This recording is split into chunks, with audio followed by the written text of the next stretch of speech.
కొన్ని సందర్భాల్లో 8 కోట్ల నుంచి 1000 కోట్ల వరకు కూడా కొన్ని సంస్థలు ఈ బాండ్స్ను తీసుకోవటం జరిగింది.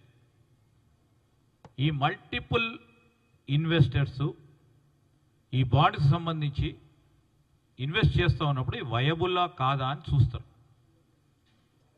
చూసినప్పుడు ఈ రేటింగ్ ఏజెన్సీస్ ద్వారా వారు తెలుసుకొని ఏ విధంగా ఈ బాండ్ మార్కెట్లో రేపు వారికి ఇబ్బంది లేకుండా ఉంటుంది అని చేసే ప్రయత్నంలో ముందుకెళ్ళటం జరుగుతుందని నేను చిన్నగా టెక్నికల్గా చెప్తా ఉన్నాము. ఈ విధంగా బాండ్స్ ఇష్యూ చేసిన తర్వాత బాండ్స్ ద్వారా నిధులను సేకరించే కార్యక్రమం ప్రభుత్వం చేస్తూ ఉన్న సందర్భాన్ని మీ ద్వారా ప్రజలందరి దృష్టికి తీసుకొస్తా ఉన్నాం.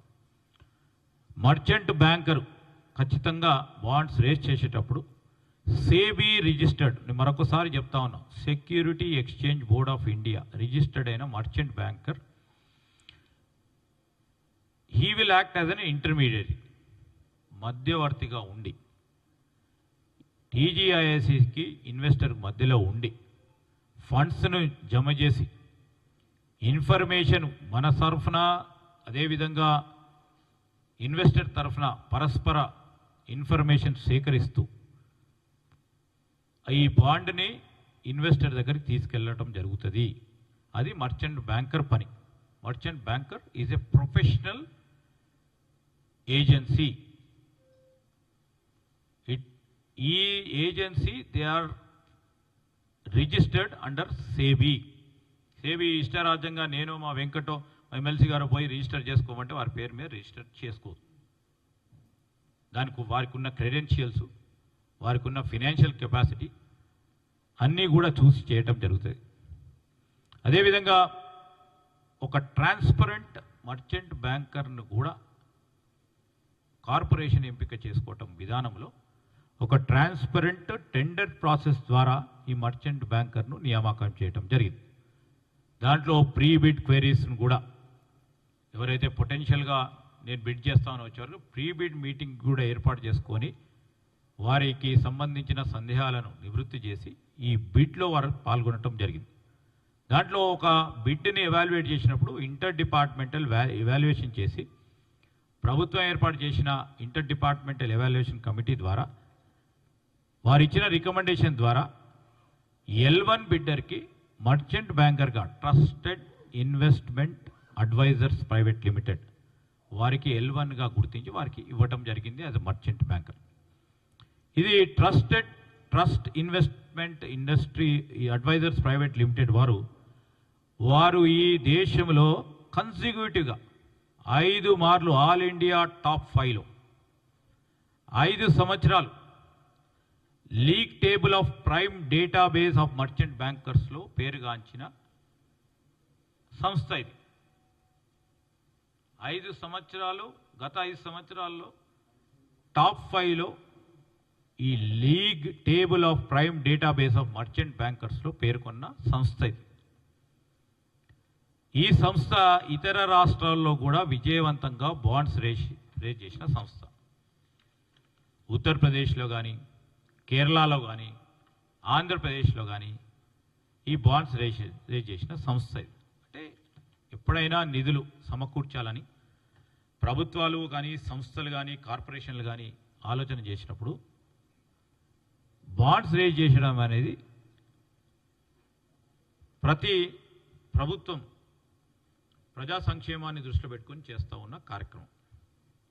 దేని గురించి ఉపయోగించారు చెప్తా ఉన్నారు. ఏదో 10,000 కోట్లు ఇటు పోయినాయి, అటు పోయినాయి, ఏదో పోయినాయి, ఒకటి పోయింది, ఇటు పోయింది, అటు పోయిందని చెప్పేవారికి మేము ఈరోజు చెప్తా ఉన్నాం. ప్రజలకు సంక్షేమానికి సంబంధించి, వారి అభివృద్ధికి సంబంధించి మేము తీసుకున్న ప్రతి రూపాయి, మా ప్రభుత్వం సేకరించిన ప్రతి రూపాయి ఈ బాండ్స్ ద్వారా ఎవరి గురించి తీసుకున్నాము? ప్రజా సంక్షేమం, రైతుల సంక్షేమానికి సంబంధించి,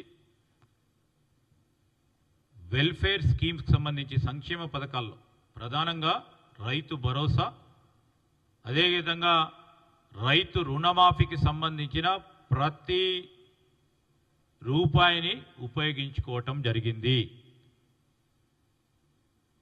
నేను ఒక మాట వారిని అడగదలుచుకున్నాం. ఈరోజు బాండ్స్ ద్వారా ఇంట్రెస్ట్ మాకు 9.35% అయితే వారు కాళేశ్వరం సంబంధించి బ్యాంకుల ద్వారా లోన్లు తీసుకున్నారు. ఎంతకి? 10.9%. ఎక్కడి నుంచి? REC, PFC, consortium of banks, bank of Baroda, union bank నుంచి 10.9%కు వారు తీసుకున్నారు.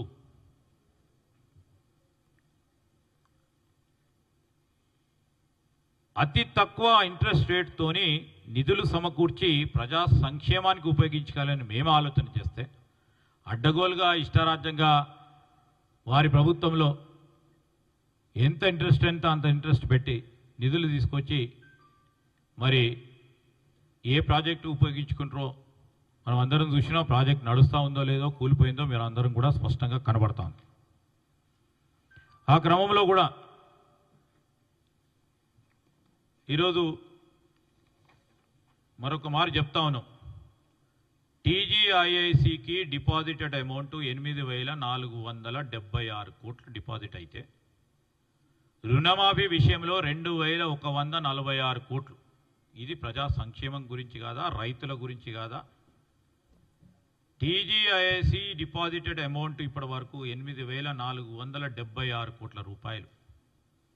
దీన్ని ఉపయోగించుకోవటం ప్రత్యేకంగా రైతుకు సంబంధించిన సంక్షేమం, రైతన్నను కాపాడాలనే ఒక ఆలోచనతో రుణమాఫీ విషయంలో 2,146 కోట్ల రూపాయలు, రైతు భరోసా కింద 5,463 కోట్ల రూపాయలు, సన్న బియ్యానికి సంబంధించిన బోనసు 947 కోట్ల రూపాయలు, మొత్తం 8,557 కోట్ల రూపాయలు ఈరోజు తీసుకున్న బాండ్ రూపేణ వచ్చిన డబ్బులు ఖర్చు పెట్టే కార్యాచరణ చేసుకుంటూ పోతూ